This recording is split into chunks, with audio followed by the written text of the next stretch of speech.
में घटना चक्र डिस्कस कर रहे हैं।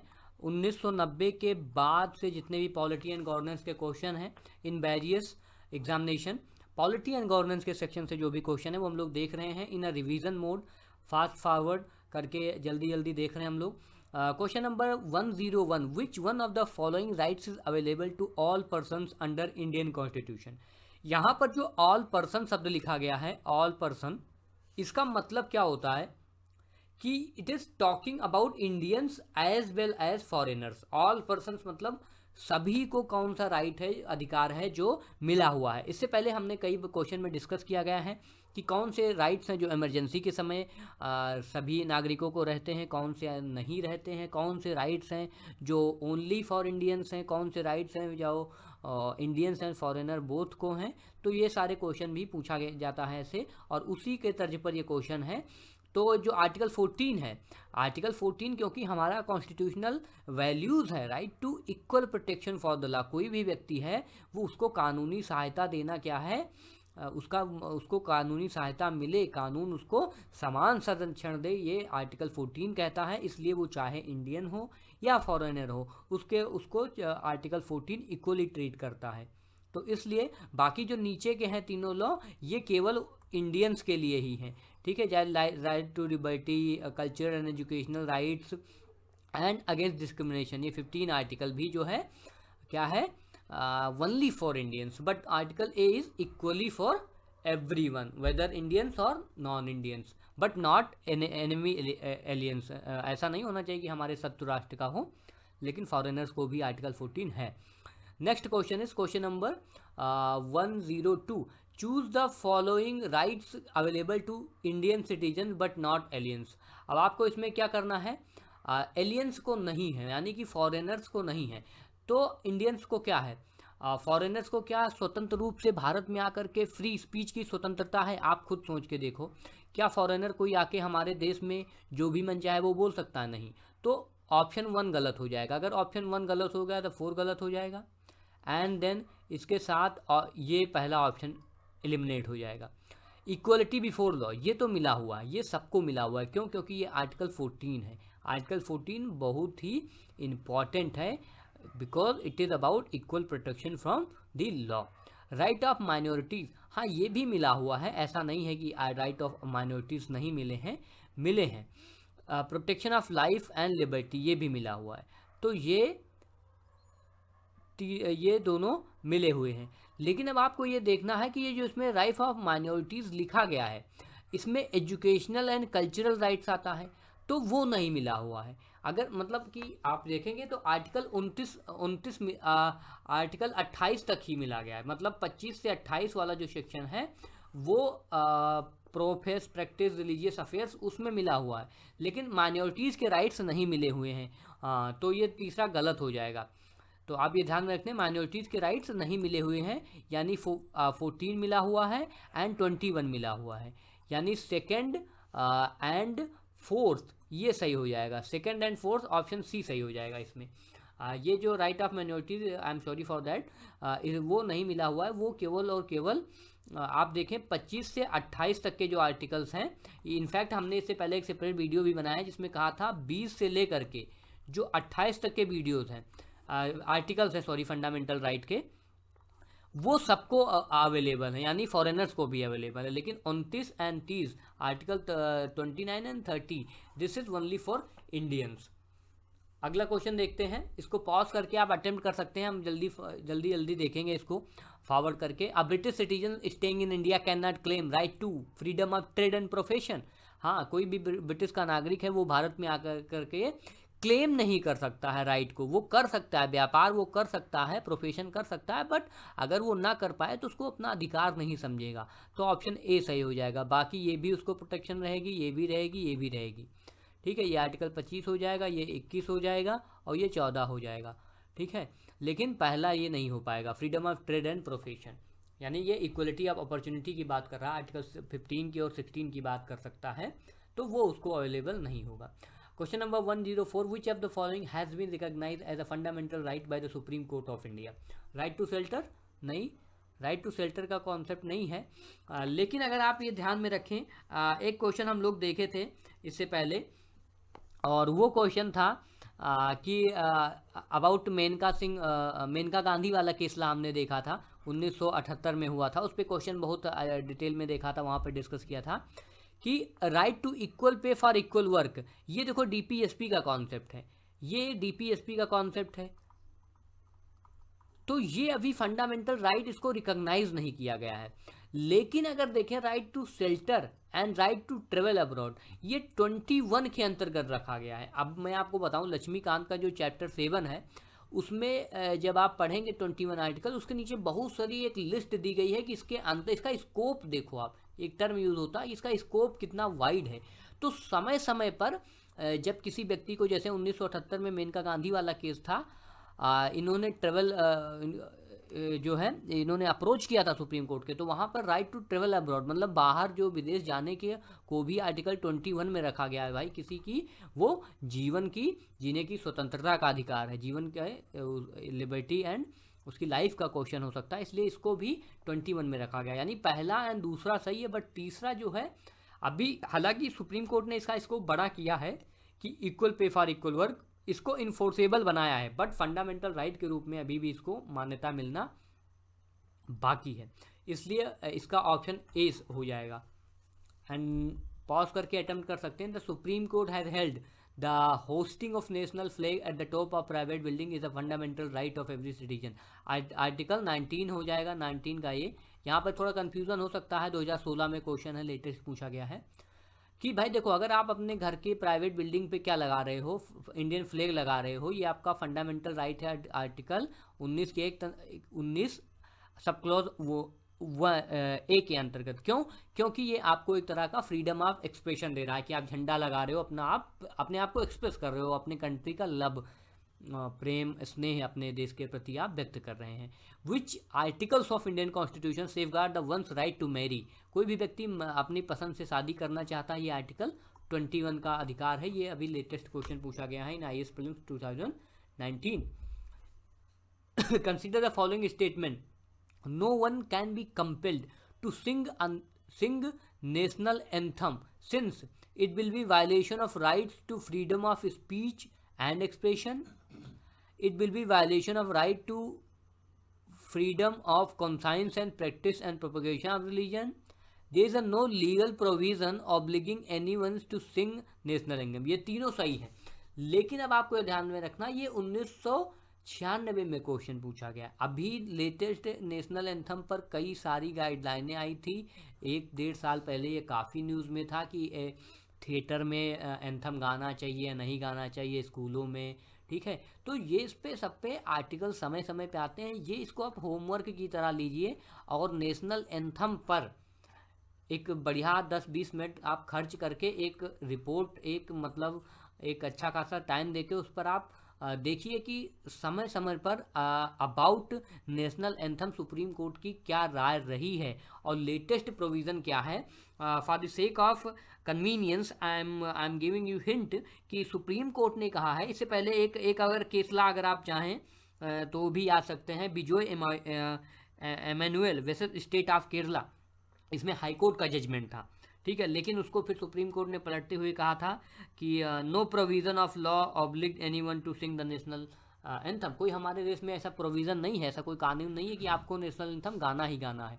तो इसमें तीनों ऑप्शन सही हो जाएंगे। एक्चुअली जो क्वेश्चन है इसमें अगर आप पढ़ेंगे एंड केयरफुली एग्जामिन करिए ये ऐसे क्वेश्चंस में कि लैंग्वेज काफ़ी मैटर रखती है, क्योंकि ये आपके थोड़ा दिमाग भी इसमें आपको लगाना पड़ सकता है, थोड़ा सोचना पड़ सकता है ऐसे क्वेश्चंस में।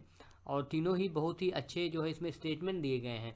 अगला क्वेश्चन देखते हैं हम लोग, which one of the following fundamental right is not available to foreign citizen. Foreign citizen को क्या नहीं है?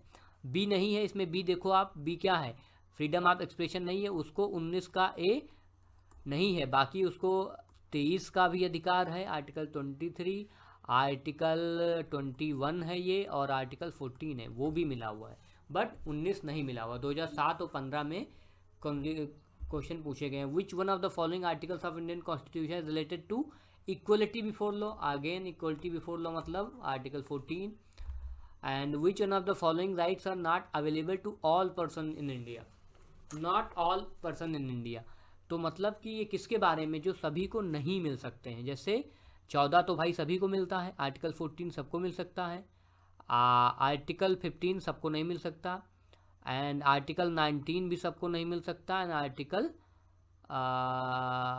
4 राइट टू कंटेस्ट इलेक्शन ये भी सबको नहीं मिल सकता। यानी कि आप याद रखें 2, 3, 4 ऑप्शन डी सही हो जाएगा।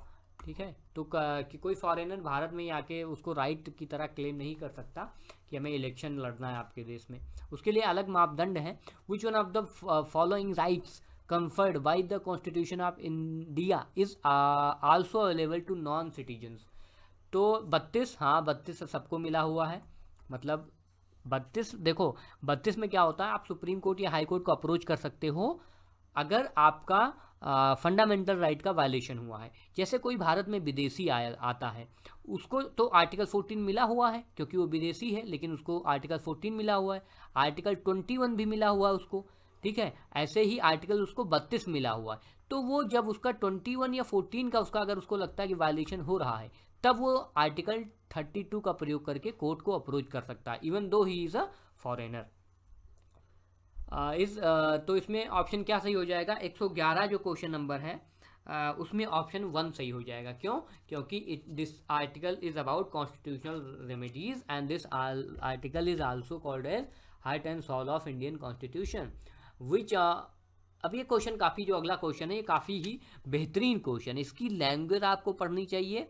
और ये क्वेश्चन 3 बार पूछा गया है, 2001 में, 2 में, 3 में। which of the following articles read with the word socialist।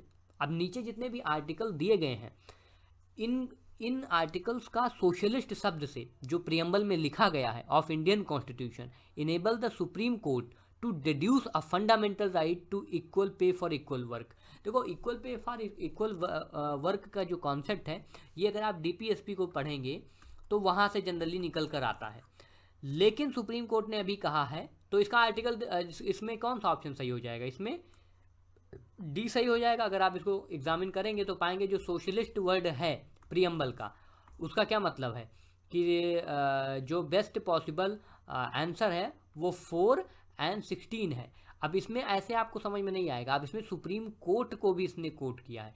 Supreme court ने जो equal pay and equal work पे डिसीजन दिया है, ठीक है, और उसमें सुप्रीम कोर्ट ने किस किस आर्टिकल का हवाला दिया है जो सोशलिस्ट के साथ रेड किए जाते हैं। अब देखो इतना खिचड़ी ऐसा क्वेश्चन हो गया ये, तो इसमें मोस्ट प्रोबेबली ज़्यादातर लोग सी ऑप्शन टिक करेंगे। लेकिन अब क्वेश्चन अब जब भी ये क्वेश्चन पूछा गया होगा तो मे भी उस समय सुप्रीम कोर्ट ने कोई टिप्पणी की हो या न्यूज़ में रहा हो, तो अब ऑप्शन बहुत ज़्यादा लोग इसमें सी टिक करेंगे। लेकिन मे भी अगर सुप्रीम कोर्ट ने सिर्फ आर्टिकल 16 और आर्टिकल 14 का हवाला दिया हो, ठीक है, और उसके बेसिस पर इक्वल पे यानी इक्वल वर्क पर कोई जजमेंट दिया हो, तो केवल आर्टिकल 16 और 14 ही माना जाएगा। क्यों? क्योंकि यहाँ सुप्रीम कोर्ट की हमें उसमें अवेयर रहना पड़ेगा। तो जब भी ये यहाँ पर आपकी सुप्रीम कोर्ट की टिप्पणी जो है बहुत इंपॉर्टेंट रह जाएगी इस क्वेश्चन को सॉल्व करने के लिए। अगर वैसे आप अपने माइंड से सॉल्व करेंगे या अपने लॉजिक एंड रीजनिंग से, तो मोस्ट प्रोबेबली मैं भी इसको सॉल्व करते समय मुझे सी लग रहा था यार कि देखो 14, 15, 16 ये देखो सोशलिस्ट से सही है, लेकिन इसमें सुप्रीम कोर्ट ने क्या कहा equal pay for equal work के लिए, वो मैटर करता है। तो सुप्रीम कोर्ट ने अपनी जो टिप्पणी की है उसमें कहते हुए सुप्रीम कोर्ट ने कहा है जो डिसीजन दिया है वो मायने रखता है। और वो चीज़ ये है सुप्रीम कोर्ट का कि अब एक केसला है in a landmark case Randhir Singh versus, ये आप याद रखें, Randhir Singh versus union of India. इसमें कहा है the supreme court held that equal pay for equal work is not regarded as fundamental right but it is a constitutional goal as per the article 14, article 16 and article 39C। अगर आप article 39 का सी देखेंगे, article 14 देखेंगे, article 16 देखेंगे, तो इसके according जो है equal pay for equal work is हमारा एक गोल है, हमारा एक क्या है जिसको हमें अचीव करना है। इसलिए equal pay for equal work को इन्फोर्सेबल बनाया जा सकता है। कभी अगर ऐसा सुप्रीम कोर्ट को देखने को मिला कि अगर भाई कोई रीजनेबल क्लासिफिकेशन नहीं है, अगर जेंडर के बेसिस पर या जाति पात या धर्म के बेसिस पर किसी के साथ उसको पेमेंट इक्वली नहीं दिया गया, तो इसको इन्फोर्सेबल किया जा सकता है। तभी ना सुप्रीम कोर्ट ने इसमें एक टर्म लिखा हुआ है deduce, this is a word called deduce, deduce किया है। फंडामेंटल राइट अभी इसमें फाइनल डिसीजन नहीं दिया, बट सुप्रीम कोर्ट ने हिंट कर दिया है कि supreme court said that the court held that the principle of equal pay for equal work could be enforced by the court in the cases of unequal pay scales based on unreasonable classification। अगर unreasonable classification है तो supreme court क्या कर सकती है, इसके लिए आप सुप्रीम कोर्ट का दरवाज़ा खटखटा सकते हैं अगर कहीं पर सुप्रीम कोर्ट को लगता है कि अनरीजनेबल क्लासिफिकेशन है। अगला क्वेश्चन है, which one of the following articles of Indian constitution guarantee the equality of opportunity to all citizens of India. अब इक्वालिटी ऑफ अपॉर्चुनिटी की जब भी बात होती है तो सबसे पहले आर्टिकल 16 ध्यान में आना चाहिए, फिर आर्टिकल 16 का 1 एंड 16 का 2, ये आपको ध्यान में रहना चाहिए। Because the equal opportunity for all citizens in matter relating to employment or appointment to the any office under state has been ensured in article 16(1) and 16(2). 114 the provision of reservation of OBC is made in the constitution under article। ये देखो again ये इसमें C option सही हो जाएगा, इसको हम लोग काफ़ी डिस्कस किए होंगे। और इसके साथ EWS ये भी आपको पता होना चाहिए, और वुमेन्स का 33% रिजर्वेशन इन पंचायत, ये किस आर्टिकल में आते हैं ये भी आपको पता होना चाहिए। इसका आर्टिकल ऑप्शन हो जाएगा सी सही हो जाएगा। तो constitution of India recognises only religious minorities, only linguistic minorities, religious and linguistic minorities. इसको भी हम लोग कई बार क्वेश्चन देख चुके हैं, इसमें सी ऑप्शन सही हो जाएगा। तो इसमें आपको लक्ष्मीकांत पढ़ना है, आर्टिकल 29 एंड 30 आप पढ़ेंगे तो उसी में मिल जाएगा। और ये भी याद रखना कि हमारे संविधान में माइनॉरिटी की कोई डिफिनेशन नहीं है, हमारा संविधान केवल रिलीजियस एंड लिंग्विस्टिक माइनॉरिटी को रिकॉग्नाइज करता है, बट उसकी परिभाषा नहीं है कि एग्जैक्ट माइनॉरिटी होते कौन से लोग हैं। The right to education to all citizen between age group of 6 to 12 year is a fundamental right. Again तो ये तो फंडामेंटल राइट है, क्यों है, क्योंकि 2002 में एक अमेंडमेंट हुआ था और उस अमेंडमेंट में क्या क्या प्रोविज़न दिए गए, उसमें एक फंडामेंटल राइट ऐड किया गया, वो हमें याद रखना है। और जो आर्टिकल जो इसको कहते हैं 86 अमेंडमेंट था ना, 86 अमेंडमेंट था ये, और इसमें आर्टिकल 21 इंसर्ट किया गया था, और ये आपको ध्यान में रखना है। When was the right to education added through the amendment. Again ये क्वेश्चन आपको ध्यान में रखना है। When was the right to education added, 117 question है। तो ये 2010 में, क्योंकि कानून तो फंडामेंटल राइट के लिए अमेंडमेंट किया गया था 2002 में 86 अमेंडमेंट, लेकिन ये इंसर्ट किया गया था थ्रू कानून और जिस कानून का नाम था RTE ना, राइट टू एजुकेशन एक्ट। तो ये फाइनली पास हुआ था 2010 में, ऑप्शन ए सही हो जाएगा। Which one of the following is a human right as well as a fundamental right under the Constitution of India? तो अगेन एजुकेशनल जो राइट है वो एक ह्यूमन राइट है एंड फंडामेंटल राइट है हमारा। बाकी आप इसमें देखेंगे तो आपको लगेगा कि वो या तो वो फंडामेंटल राइट नहीं है या वो ह्यूमन राइट नहीं है। एजुकेशन एक बेसिक ह्यूमन नीड है as well as this is an fundamental right. ये असर्शन एंड रीजन है, the state shall provide free and compulsory education to all children of age group 6 to 14। हाँ, पहला option सही है। In a democratic society, right to education is indispensable in the interpretation of right for development as a human। दोनों सही हैं, इसको दोनों बहुत अच्छे स्टेटमेंट हैं, दोनों सही हैं, एंड ऑप्शन ए सही हो जाएगा। इसको पॉज करके अटेम्प्ट करें। नेक्स्ट क्वेश्चन है, which one of the following rights can not be suspended और restricted even during national emergency. देखो इमरजेंसी के समय भी आपको आर्टिकल 21 मिला हुआ होता है, और जहाँ पर आपको दिख रहा है वही ऑप्शन सही हो जाएगा। तो आर्टिकल 21 आपको दिख रहा है बी में, तो ऑप्शन बी जो है वो सही हो जाएगा। अगला हम लोग चलते हैं, the word Hindu in article 25 of the constitution does not include.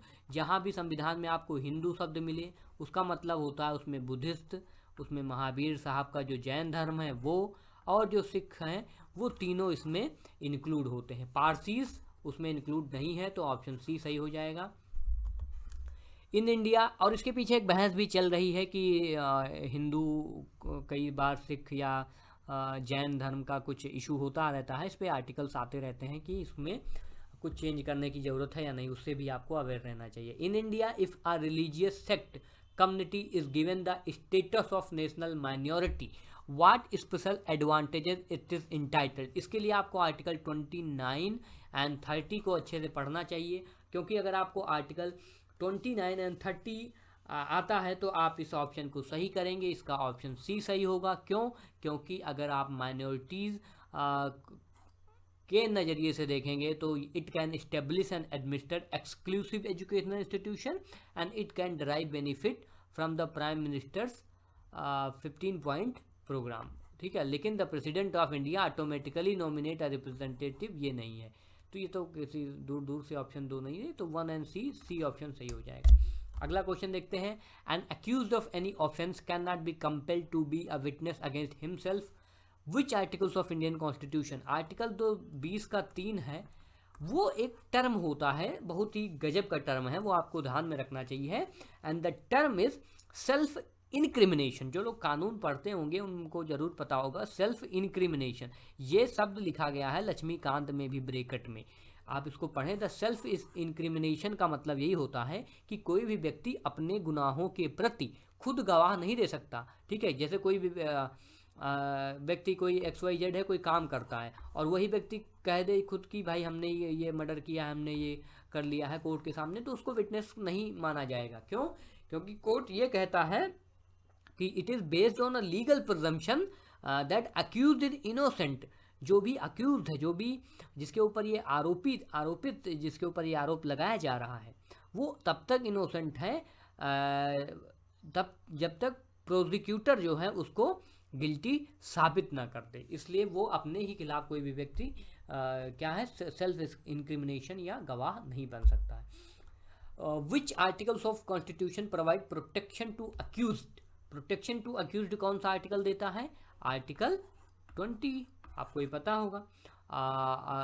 Accused regarding conviction from double bar और सेल्फ डिस्क्रिमिनेशन। डबल बार को एक आपको पता होगा डबल जियोपार्डी भी कहते हैं ना, तो किसी भी एक गुनाह के लिए 2 बार सजा नहीं मिलेगी। ये आर्टिकल, अच्छा आर्टिकल 20 में आप पढ़ने तो इसके sub clause 1, sub clause 2 and sub clause 3 भी पढ़ना चाहिए, और इसी के साथ आर्टिकल 22 भी पढ़ लेना चाहिए।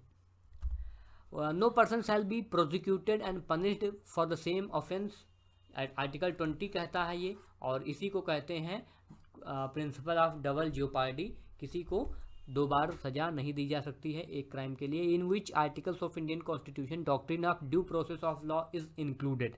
ये क्वेश्चन काफ़ी जो है परेशान करने वाला है। In which articles of Indian constitution the doctrine of due process of law is included. ये क्वेश्चन आपको एक्चुअली सॉल्व करने के लिए आपको 2 चीज़ें ध्यान में रखना पड़ेगा। एक कि ड्यू प्रोसेस ऑफ लॉ क्या होता है, दूसरा प्रोसीजर इस्टेब्लिश बाई लॉ क्या होता है। हमारे देश में क्या माना जाता है और ब्रिटेन की पार्लियामेंट क्या मानती है। British parliament can make everything except a man, a women, a man, women, a man. एक महिला पुरुष को और पुरुष को महिला बनाने के बजाय ब्रिटिश की पार्लियामेंट कुछ भी बना सकती है, लेकिन हमारी पार्लियामेंट ऐसा बना सकती है? नहीं, ऐसा नहीं है। The Article 21 says that no person shall be deprived of his or her personal liberty except according to establish procedure established by law। अगर आर्टिकल 21 की आप शब्दतः पढ़ेंगे तो वही पाएंगे कि no person shall be deprived of his life unless or until procedure established by law is activated। तो अगर जैसे अब इसमें सुप्रीम कोर्ट का जजमेंट भी है कि जो पर्सन है किसी को अगर मृत्यु दंड दिया जा रहा है तो वो ये नहीं कहेगा कि भाई हमारा जीने का अधिकार है, 21 का अधिकार है। ठीक है, तो आप ये 21 वाला ही आर्टिकल इसमें सही हो जाएगा। इसमें होमवर्क भी करना पड़ेगा। ड्यू प्रोसेस ऑफ लॉ क्या है, procedure establish by of law क्या है, और एक टर्म होता है रीजनेबल रिस्ट्रिक्शन, वो भी आप जाने तब आप ये क्वेश्चन कर पाएंगे। और लक्ष्मीकांत का चैप्टर नंबर 7 इसके लिए बेस्ट ऑप्शन है। Which one of the following articles give safeguard to the fundamental right of arrested person. Article 22 है जो बात करता है कोई भी अरेस्टेड पर्सन है डिटेंशन के बारे में उसके क्या अधिकार होंगे, और इसमें भी काफ़ी अधिकार हैं जो जानने चाहिए। जैसे लीगल आप एडवाइज़र रख सकते हैं, आपको ये बताया जाएगा कि आपको किस लिए गिरफ्तार किया गया है, तो कुछ ऐसे उसमें प्रोविज़न दिए गए हैं under sub clauses. Under the preventive detention act a person can be arrested without trial for 3 month. तो ऐसे हैं इसमें 3 मंथ है। अच्छा, अब इसलिए भी इसका विरोध इसलिए हो रहा था कि अभी जो यूएपीए एक्ट आया है, एनएससी में जो बदलाव किया जाता है, तो कई सारे भर भर के आर्टिकल आते हैं, लेकिन कॉन्स्टिट्यूशन में जनरली 3 साल है, जिसको एनएसए में अभी 12 महीने कर दिया गया है कुछ सरकम इंस्टेंसेस में, तो उसको भी ध्यान में रखना है। नए कानून बनते हैं वो ध्यान में रखना है। Which one of the following writs is regarded as the greatest safeguard for the liberty of a person. तो आपको ध्यान में रखना है कि लिबर्टी, आप इसलिए तो हम लोग पहले भी देख लिए हैं इससे सारे क्वेश्चन, मैंडामस सर्टिटरी प्रोविजन को डिस्कस भी कर चुके हैं। तो हैबियस कॉर्पस, क्योंकि कॉर्पस का मतलब ही होता है बॉडी, ठीक है। तो जब भी किसी भी व्यक्ति की, इंडिविजुअल की सेफ गार्ड ऑफ लिबर्टी की बात होती है, तो हैबियस कॉर्पस का वहाँ सबसे पहले जिक्र होता है। ये सबसे फेमस रिट भी है। अगर आप इन बात करें इन आई ऑफ अ लॉयर, ठीक है, तो लॉयर जो होते हैं वो इसका खूब प्रयोग करते हैं, हैबियस कॉर्पस का।